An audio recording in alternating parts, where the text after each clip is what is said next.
बच्चों नमस्कार। ज्ञान सिंधु कोचिंग क्लासेस में आप सभी का बहुत बहुत स्वागत है। संस्कृत कक्षा 12 रघुवंश महाकाव्यम चल रही थी। हमने 58 श्लोक तक पढ़ाया था 3 पार्टों में। वो अगर आपने नहीं देखे हैं तो उनको देख लीजिए। ये चौथा पार्ट है और चौथे पार्ट में आपका अंत है 2021 के लिए, क्योंकि 65 श्लोक तक ही आपको पढ़ने हैं। बाकी के 10 श्लोक आपके 30% में कटौती कर दिए गए हैं 2021 के एग्ज़ाम के लिए। ठीक है, तो स्टार्ट करते हैं। तथेति गाम उक्तवते दिलीपः। तथेति का अर्थ होता है ऐसा ही होगा, तथा इति। ठीक है, तथेति 2 शब्दों से मिलकर के बना है, तथा धन इति, अर्थात इसका मतलब है ऐसा ही होगा। गाम, और गाम का अर्थ होता है वाणी। इस गाम का अर्थ क्या है? वाणी। ठीक है, तथेति गाम, ऐसा ही हो, ऐसा ही होगा। ठीक, गाम उक्तवते, गाम मतलब वाणी, उक्तवते कहने पर, वाणी को कहने पर। कहने के तात्पर्य ये है कि तथा इति गाम उक्तवते, ऐसा ही होगा, जैसा तुम कह रहे हो ऐसा ही होगा। किसने कहा? यानी इस श्लोक में दिलीप के वचनों को स्वीकार करते हुए सिंह कह रहा है, ठीक है, कि एवमस्तु, ऐसा ही होगा, जैसा तुम कह रहे हो ऐसा ही होगा। तो अब राजा दिलीप के वचनों को सुनकर के सिंह ने कहा कि जैसा तुम कह रहे हो वैसा ही होगा, एवमस्तु, यानी तथाएति, तथाएति, ऐसा ही होगा। ठीक है, तथाएति मतलब एवमस्तु भी होता है, ऐसा ही होगा। ठीक, गाम उक्तवते दिलीपः, गाम माने वाणी, उक्तवते माने कहने पर, वाणी को कहने पर, सिंह के कहने पर। ठीक है, फिर क्या हुआ? दिलीपः सद्यः प्रतिष्टंभ विमुक्त बाहु। प्रतिष्टंभ का मतलब होता प्रतिबंधन में चली गई। प्रतिष्टंभ माने जो चिपकी हुई थी, विमुक्त हो गए, बाहु माने भुजाओं से। जो बाहें, जो भुजाएं कहाँ? राजा दिलीप की धनुष और बाण में चिपक गई थीं, वो अब क्या हो गईं? विमुक्त बाहु, अर्थात राजा दिलीप विमुक्त बाहु वाले हो गए। एवमस्तु, जैसे ही सिंह ने कहा उसी क्षण क्या हुआ? बंधन से मुक्त बाहु वाले राजा दिलीप ने, सा माने उन्होंने, किसने? राजा दिलीप ने, न्यस्त शस्त्रो, शस्त्र रख दिया, न्यस्त शस्त्रो, शस्त्र रख करके, हथियार रख करके, हरे, अर्थात सिंह आए, सिंह के लिए, हरे माने सिंह के लिए। ठीक है, चतुर्थी व्यक्ति का रूप है हरे, तो सिंह के लिए। स्वदेहम, स्वदेहम उपानयत, स्वदेहम माने अपनी देह, उपानयत समर्पित कर दिया, अपनी देह को समर्पित कर दिया। कैसे? पिंडम इव आमिषस्य, आमिषस्य का अर्थ होता है मांस के, पिंडम माने पिंड की भांति, मांस के पिंड की भांति, मांस के लोथड़े के समान या पिंड के समान अपनी देह को राजा दिलीप ने समर्पित कर दिया। एक बार फिर से सुने, तथेति गाम उक्तवते दिलीपः, तथाति ऐसा, तथेति ऐसा ही होगा, गाम उक्तवते वाणी को कहने पर। यानी सिंह ने जैसे ही ये वाणी कही कि ऐसा ही होगा, तो दिलीपः सद्यः, दिलीप, राजा दिलीप ही, दिलीप शीघ्र ही प्रतिष्टंभ विमुक्त बाहु, मुक्त भुजाओं वाले हो गए। सन्यस्त शस्त्रों, उन्होंने शस्त्र रख करके, हरे माने सिंह के लिए, स्वदेहम माने अपनी देह को, उपानयत माने समर्पित कर दिया। ठीक उसी प्रकार जैसे एक मांस का लोथड़ा हो, एक मांस का पिंड हो। चलो अगला देख लेते हैं। अगला श्लोक कहता है, तस्मिन् क्षणे पालयितुः प्रजानाम। 60वां श्लोक कहता है तस्मिन् क्षणे, तस्मिन् मतलब उसी, क्षणे माने क्षण, उसी तस्मिन् क्षणे पालयितुः प्रजानाम, उत्पश्यतः सिंह निपातम उग्रम, अवांग मुखस्य उपरि पुष्पवृष्टिः, पपात विद्याधर हस्त मुक्ता। तस्मिन् क्षणे, उसी क्षण। अब यहां पर क्या प्रसंग है? राजा दिलीप, देखो संस्कृत अनुवाद की आप टेंशन मत लो, मैं 10 श्लोकों का अनुवाद संस्कृत में लिख करके दूंगा और उसी को आप याद करना, वही आ जाएंगे। ठीक है, मोस्ट इंपॉर्टेंट 10 श्लोक मैं दे दूंगा। तो उसकी चिंता मत करो, पहले आप हिंदी अनुवाद समझो। हिंदी अनुवाद समझ गए तो समझ लो सब समझ गए। तो तस्मिन क्षणे पालयितुः प्रजानाम, यहाँ प्रसंग ये चल रहा है कि राजा दिलीप ने जब सिंह को क्या किया, अपना शरीर समर्पित कर दिया, देह समर्पित कर दी। तो राजा दिलीप सिंह आक्रमण की प्रतीक्षा कर रहे थे कि वे अब सिंह हमारे ऊपर आक्रमण करेगा और हमें खा जाएगा। परंतु हुआ क्या, उसी क्षण विद्याधरों ने फूलों की वर्षा कर दी। विद्याधर जानते हो, विद्याधर एक देवदूत होते हैं। तो विद्याधरों ने फूलों की वर्षा उसी क्षण कर दी। विद्याधर मतलब ये होता है, विद्याधर एक देव योनि है, यानी कि जैसे देवताओं में होते हैं गंधर्व वगैरह, वैसे ही विद्याधर होते हैं। मतलब ये होता है जब कभी किसी अलौकिक कार्य को देवतागण देखते हैं तो प्रसन्न होकर पुष्प वर्षा करने लगते हैं। तो यहाँ राजा दिलीप ने क्या किया, अपने शरीर को सिंह के लिए जब समर्पित कर दिया तो ये लोक कल्याणकारी लोकोत्तर कार्य हो गया। लोक कल्याणकारी नहीं बल्कि लोकोत्तर कार्य होगा, ये अलौकिक कार्य हो गया। इसलिए प्रसन्न होकर के विद्याधरों ने उनके ऊपर पुष्प वर्षा कर दी थी। है तो आप समझिए, तस्मिन् क्षणे पालयितुः प्रजानाम् उत्पश्यतः सिंहनिपातमुग्रम् अवाङ्मुखस्य उपरि पुष्पवृष्टिः पपात विद्याधरहस्तमुक्ता।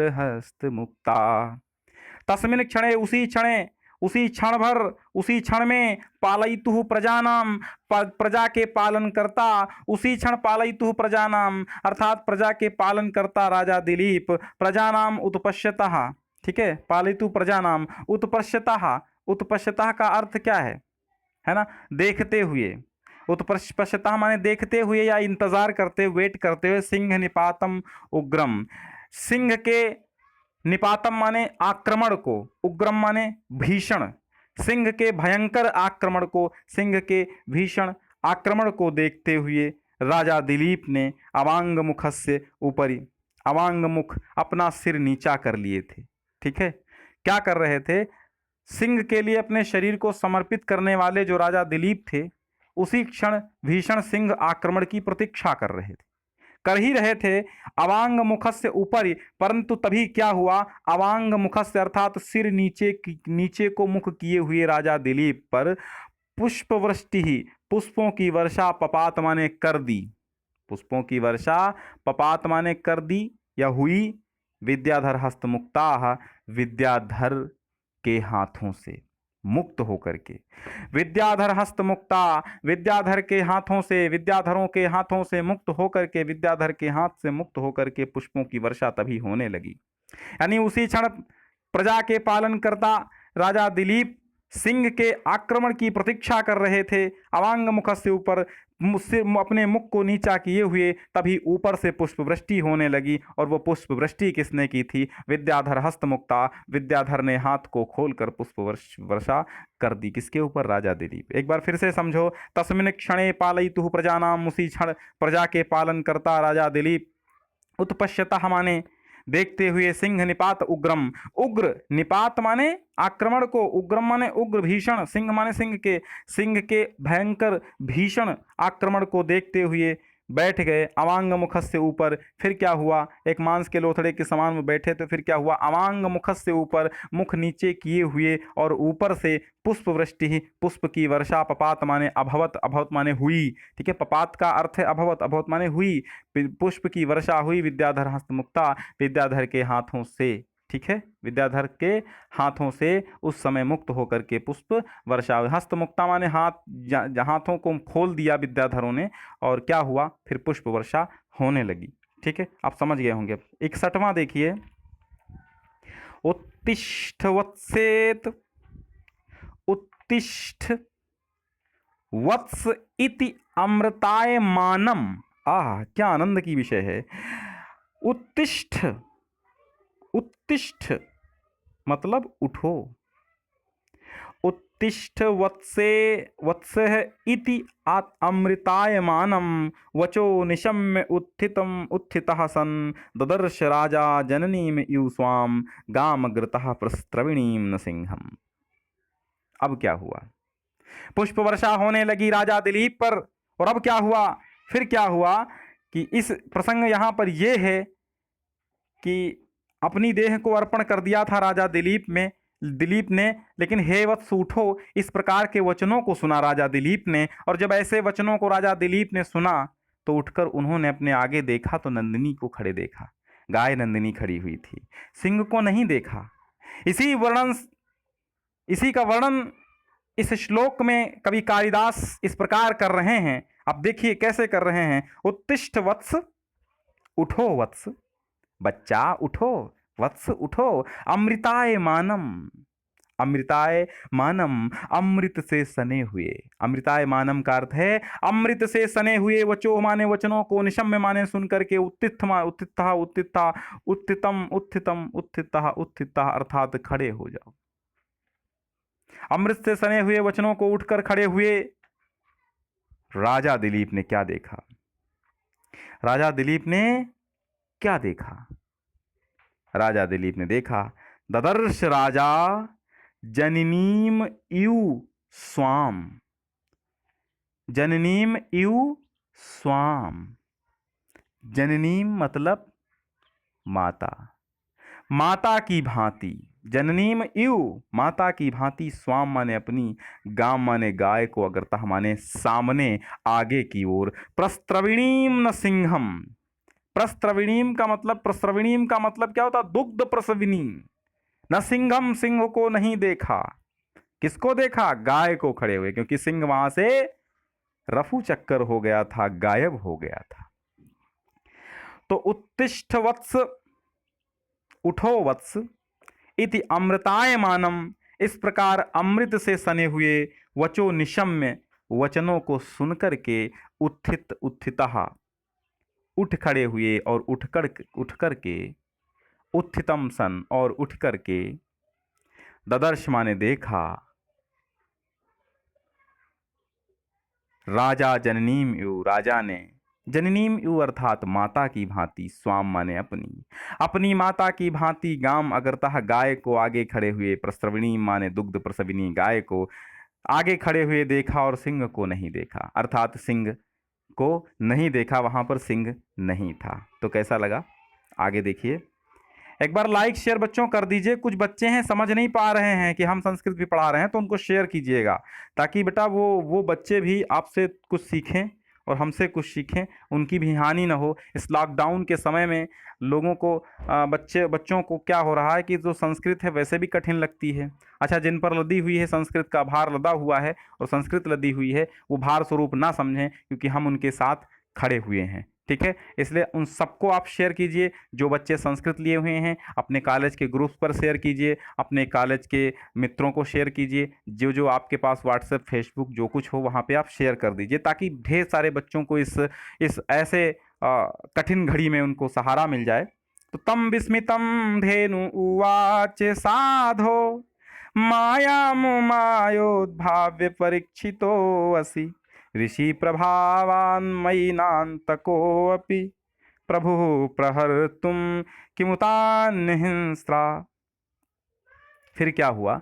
यहां पर क्या हो रहा है कि नंदिनी गाय ने राजा दिलीप से कहा कि मैंने मायावी सिंह द्वारा तुम्हारी परीक्षा ली थी, एग्जाम लिया था, आपको एग्जामाइन किया था, और आप क्या हुए? इवेल्युएट हुए। आप एग्जामाइन किया, आप परीक्षा में सफल हुए। और इसका वर्णन कवि कालिदास इसी श्लोक में कर रहे हैं कि क्या कह रहे हैं कि तम विस्मितम धेनु उवाच, तम विस्मितम, तम विस्मितम, विस्मितम माने आश्चर्यचकितम। आश्चर्यचकितम कौन? राजा दिलीप। आश्चर्यचकित तम माने उस राजा दिलीप, तम का अर्थ क्या है? राजा दिलीप। आश्चर्यचकित राजा दिलीप से। धेनु उवाच, धेनु उवाच का अर्थ है वो नंदिनी गाय बोली, साधो, शाबाश।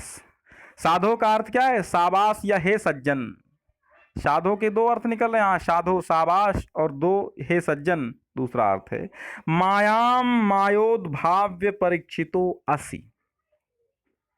मायाम, मायाम, जहां पे माया माया दो बार है, लेकिन एक मयो है और मयः है। ठीक है, मायाम मयः उद्भाव्य। तो मायाम अर्थात माया, मया मेरी। क्या कहा उसने? मैंने माया द्वारा, मया मायाम, मैंने माया द्वारा उद्भाव्य।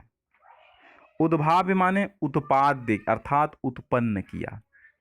मैंने माया द्वारा उत्पन्न किया परीक्षितो असि, तुम्हारी परीक्षा ली है। असि माने हो और परीक्षितो परीक्षा ली, तुम परीक्षित हुए अर्थात तुम्हारी परीक्षा ली। तम विस्मितम धेनु उवाच साधो, तम विस्मितम उस आश्चर्यजनक उस आश्चर्यचकित राजा दिलीप से धेनु उवाच, धेनु बोली गाय बोली साधो हे सज्जन, माया के द्वारा, मयोह माने मैंने, उद्भाव्य माने उत्पन्न किया, परीक्षितो असि तुम्हारी परीक्षा ली है।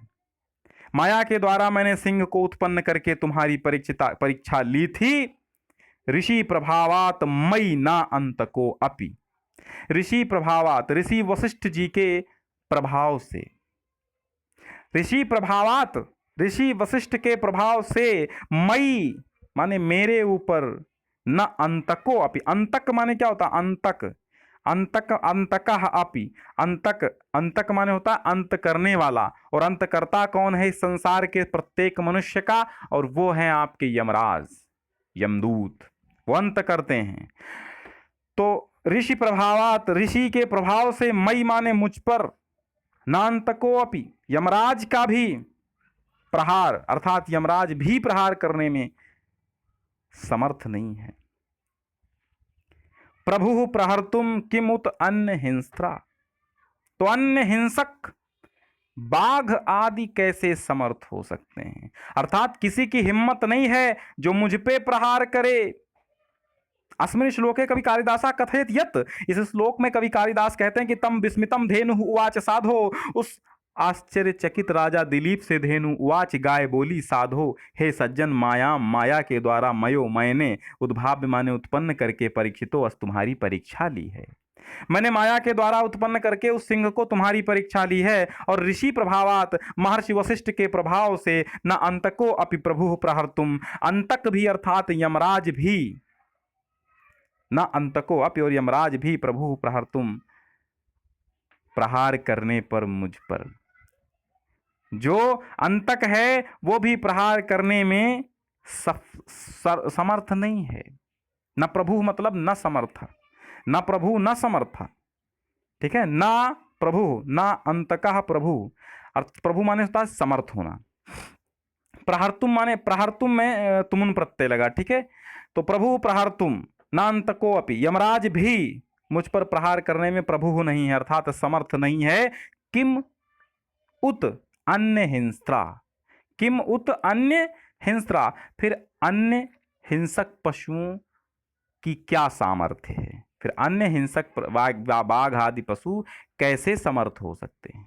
क्योंकि जब यमराज मुझको मारने में समर्थ नहीं है तो अन्य कैसे हो सकते हैं, है ना?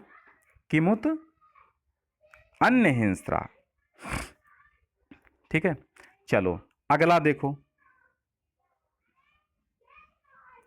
भक्त्या गुरौ मयि अनुकंपया च, प्रीतास्मि ते पुत्रवरं वृणीष्व, न केवलानां पयसां प्रसूति, मवेहि मां कामदुधां प्रसन्नां। बहुत अच्छा श्लोक है। भक्त्या गुरौ मयि अनुकंपया च, प्रीतास्मि ते पुत्रवरं वृणीष्व, न केवलानां पयसां प्रसूतिम्, अवेहि मां कामदुधां प्रसन्नाम्, अवेहि मां कामदुधां प्रसन्नाम्, भक्त्या गुरौ। बहुत अच्छा श्लोक है, आनंद आ गया। भक्त्या गुरौ मयि अनुकंपया च, यहां पर क्या हो रहा है? यहां पर अब नंदिनी जो है वो राजा दिलीप से कह रही है कि मैं तुम पर प्रसन्न हूं। वरम ब्रूहि बच्चा, वर मांगो। क्या कहती? वर मांगो, मैं तुम पे प्रसन्न हूं हे वत्स, कि गुरु जी में तुम्हारी अविचल भक्ति और मेरे प्रति आपकी अनसीम अनुकंपा है, तो दोनों से मैं प्रसन्न हूं तुम पर। एक तो गुरु जी में तुम्हारी भक्ति है और दूसरे मेरे प्रति आपकी अनुकंपा, आपकी दया इतनी, इसलिए मैं दोनों चीजों से बहुत प्रसन्न हूं। अब अपनी इच्छित वस्तु मांग लो। मुझे तो केवल मात्र दूध देने वाली गाय ऐरी गैरी नत्थु खैरी मत समझो, बल्कि मुझको प्रसन्न होने पर सारी अभिलाषाओं, सारी मनोकामनाओं को पूरा करने वाला समझो। ठीक है, ये समझा रही है गाय। कौन गाय? नंदिनी गाय। किसको?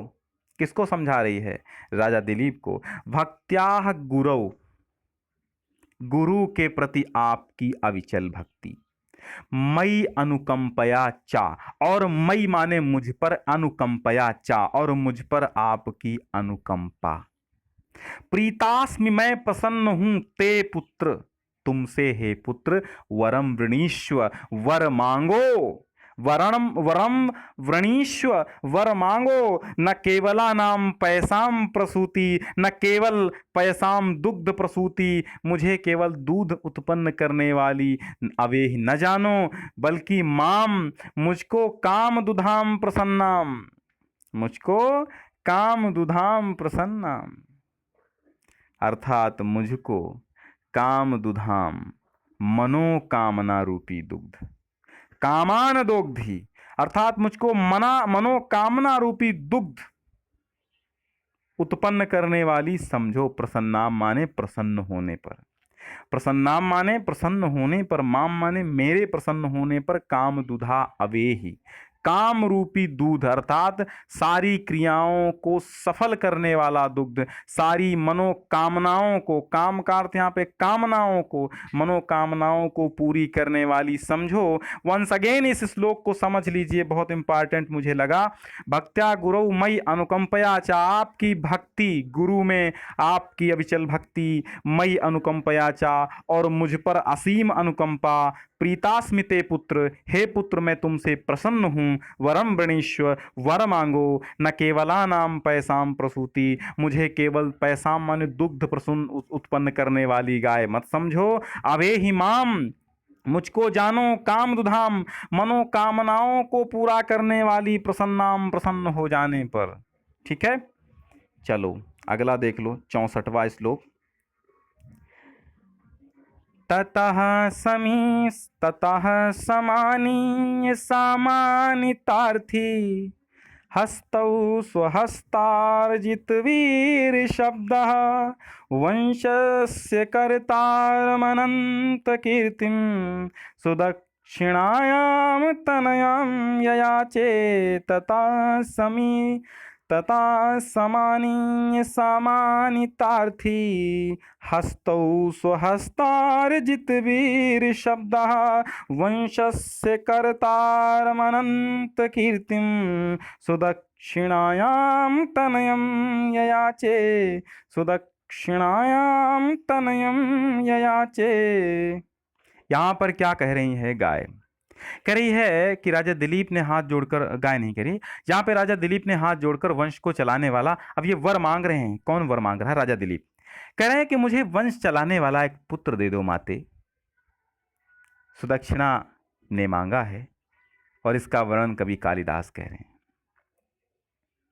जब नंदिनी ने कहा कि आप वर मांगो, तो इतना सुनकर के याचकों का, जो मांगने वालों का आदर करने वाले राजा दिलीप हैं, अपने हाथों से अर्जित की है उन्होंने वीर पदवी। ऐसे राजा दिलीप हैं, दोनों हाथों को जोड़ करके वंश को चलाने वाला अनंत कीर्तिशाली, सुदक्षिणा में पुत्र मांगा। सुदक्षिणा में पुत्र मांगा मतलब सुदक्षिणा के लिए, सुदक्षिणा के अंदर पुत्र हो, उत्पन्न हो, ये मांगा। तो ये वर मांगा कि मेरी पत्नी सुदक्षिणा के गर्भ में एक ऐसा पुत्र उत्पन्न हो जो वंश को चलाने वाला हो और तमाम कीर्ति को अर्जित करने वाला हो, एक ऐसा पुत्र। ततः समानीय, ततः समानीय, इसके पश्चात, और समानीय, समानीय का अर्थ क्या होता है? अंजलि बद्धा। समानीय का अर्थ क्या है? अंजलि बद्धा, इसके पश्चात हाथ जोड़ करके। सम्मानितार्थी, मानितार्थी का मतलब होता है जो, मानितार्थी का अर्थ क्या होता है? जो याचकों का सम्मान करने वाले होते। आर्थी माने याचक, आर्थी देखो मानित आर्थी अर्थात जो आर्थी यानी कि चाहने वालों को, अर्थी आर्थी माने चाहने वाला या मांगने वाला या याचक, तो अर्थी हो जाता है। तो मानित आर्थी याचकों का सम्मान करने वाले, याचकों का सम्मान करने वाले, ठीक है, समझ में आया। याचकों का सम्मान करने वाले मानितार्थी कहा जाता है। हस्तौ हाथों को, हस्तौ का अर्थ होता है दोनों हाथ, हस्ता मीन्स एक हाथ, हस्ताह माने बहुत से हाथ, और हस्तौ मीन्स दो हाथ। हस्ता हस्तौ हस्ताह, हाथ एक हाथ, दो हाथ, बहुत से हाथ, तो हस्तौ है तो दो हाथ है। तो हस्तौ माने करौ, करौ माने दोनों हाथ, दोनों हाथों को जोड़ करके, और पहले हमने बताया है समानीय, समानीय हस्तौ याद करिए, समानीय हस्तौ मतलब हाथों को जोड़ करके। सम्मानितार्थी वो याचकों को सम्मान देने वाले, याचकों को सम्मान करने वाले। हस्तौ हाथों को जोड़कर स्वहस्तार्जित वीर शब्द, स्वहस्तार्जित अपने हाथों से अर्जित, वीर शब्द वीर शब्द वाले, वीर पदवी वाले, अपने हाथों से अर्जित वीर पदवी वाले। वंशस्य कर्तारः, वंशस्य कर्तारम, वंशस्य कर्तारम वंश को चलाने वाला, वंश का कर्तार वंश को चलाने वाला, वंशस्य कर्तारम वंश को चलाने वाला। अनंत कीर्तिम अनंत कीर्ति को प्राप्त करने वाला, अनंत कीर्तिशाली। सुदक्षिणायाम सुदक्षिणा में तनयम पुत्र को ययाचे मांगा, दक्षिणा में पुत्र को मांगा। ततः माने इसके पश्चात, समानीय माने जोड़कर, हस्तौ माने हाथ, सम्मानितार्थी वो याचकों का सम्मान करने वाले, स्वहस्तार्जित वीर शब्द अपने हाथों से वीर पदवी को अर्जित करने वाले। वंशस्य माने वंश के लिए, वंशस्य कर्तारः वंश को चलाने वाला। अनंत कीर्तिम अनंत कीर्तिशाली। सुदक्षिणायाम सुदक्षिणा को तन,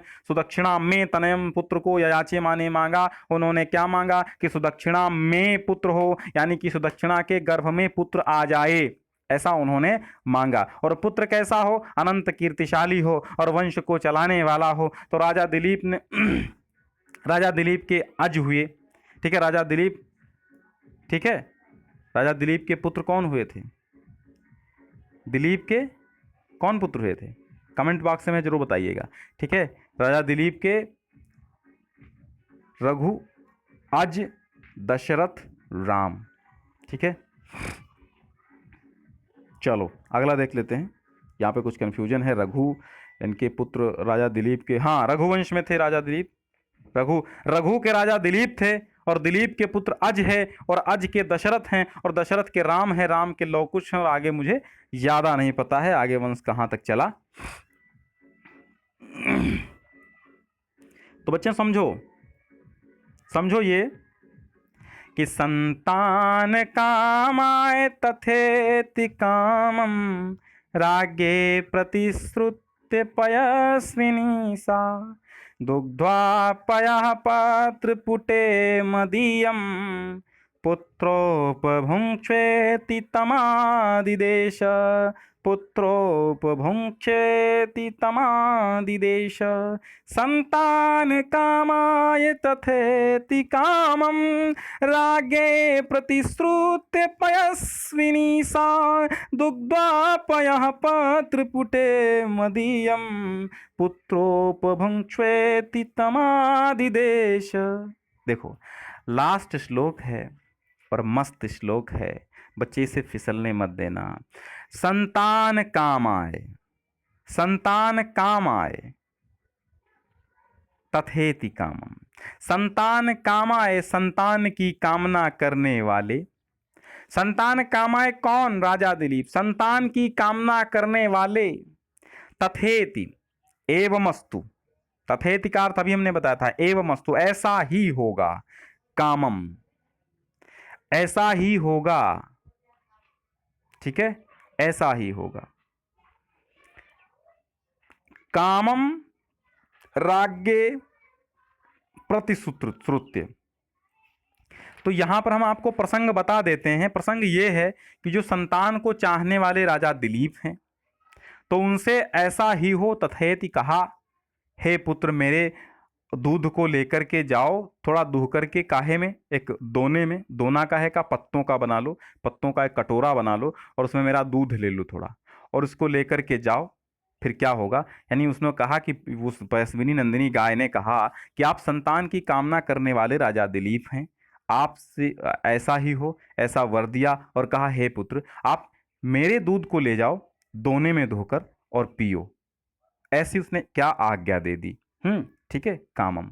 ठीक है, चलो, तो कहते हैं संतान काम आए, संतान काम आए अर्थात संतान की कामना करने वाले। इसका अन्वय देखिए, ज्यादा समझ में आएगा। अन्वय देख लो भैया। अच्छा, अन्वय पढ़ना कोई जरूरी नहीं है आपके लिए, अन्वय पढ़ना जरूरी नहीं है, ठीक है। अन्वय नहीं आता है, अन्वय से ये होता है एक क्रमबद्धता आपकी बन जाती है जिसमें कर्ता कर्म क्रिया सब सीरियल से हो जाते हैं। सा पयस्विनी, वो पयस्विनी नंदिनी गाय, संतान कामाए, संतान की इच्छा करने वाले राज्ञ अर्थात राजा दिलीप के लिए, तथाति ऐसा हुई ही हो, कामम प्रतिश्रुत्य, वरदान सुना। ठीक है, कामम प्रतिश्रुत्य अर्थात कामम वरम प्रतिश्रुत प्रतिज्ञा कृत्वा अर्थात वर दे करके, वरदान देने की प्रतिज्ञा करके। ठीक, हे पुत्र मदीयम पया, मेरा दूध पत्र पुटे दुग्ध्वा, पत्र के अर्थात पत्ते के पुट में, पत्ते के दोने में, दुग्ध्वा माने दूध दुह लो, उपभुंक्षु और पियो, इति तम आदेश, ऐसा उसको आदेश दिया। ठीक है, वही अर्थ इसमें आप समझ में आएगा। संतान कामाय, संतान की कामना करने वाले, तथेत ऐसा ही हो, कामम राज्ञ प्रतिश्रुत्य, राजा को वरदान दिया। ठीक है, राजा को वरदान दिया, वरदान की प्रतिज्ञा की, पैस्विनी साम, वो नंदिनी गाय ने, दुग्ध देने वाली नंदिनी गाय ने, दुग्ध्वा पयाह पत्र, और क्या आदेश दिया कि हे राजन आप दुग्ध्वा दुह करके, पयाह मेरा दूध, पत्र पुटे पत्ते के दोने में, पत्ते के पुट में, मदीयम माने मेरे, मेरे मेरे दुग्ध को दुह करके एक पत्ते के दोने में, पुत्रोपभुंक्त, पुत्रो हे पुत्र उपभुंक्ष पियो, इति इस प्रकार तम आदेश, उसको ऐसा आदेश दिया, राजा दिलीप को आदेश दिया। ठीक है, तो आप समझ में आ गया होगा। कोई दिक्कत हो तुरंत हमें कमेंट कीजिए। अब राजा दिलीप जो भी इसके प्रश्नोत्तर आएंगे उस हिसाब से मैं इसके प्रश्नोत्तर सॉल्व करवा दूंगा अगली बार में। और ठीक है, और ज़्यादा बच्चों को आप जोड़ते रहिए इसके प्रश्नोत्तर, और जो भी चरित्र चित्रण वगैरह, जो चरित्र चित्रण नहीं आते हैं इसके प्रश्नोत्तर आएंगे, और एक महाकवि कालिदास का जीवन परिचय आ जाएगा। बस इससे ज़्यादा कुछ नहीं आता है। ठीक है, तो वो मैं करवा दूंगा, इसकी टेंशन आप मत लीजिए। मैं सिलेबस जिस प्रकार से है उसी प्रकार से पढ़ा दूंगा, कोई दिक्कत 2021 की संस्कृत में नहीं आएगी, और व्याकरण भी प्रारंभ कर दूंगा जल्द ही। ठीक है, बहुत बहुत धन्यवाद। और अभिज्ञान शाकुंतलम भी आपकी पढ़ाई जाएगी। ठीक है, आप कमेंट करते रहिए, जो कि दिक्कतें हैं कमेंट बॉक्स में लिखते रहिए, मैं उसका सोल्यूशन करूँगा। और देखो, ज़्यादा से ज़्यादा शेयर कर देना भैया, बस शेयर जरूर कर देना, है ना। हाँ, बहुत बहुत धन्यवाद।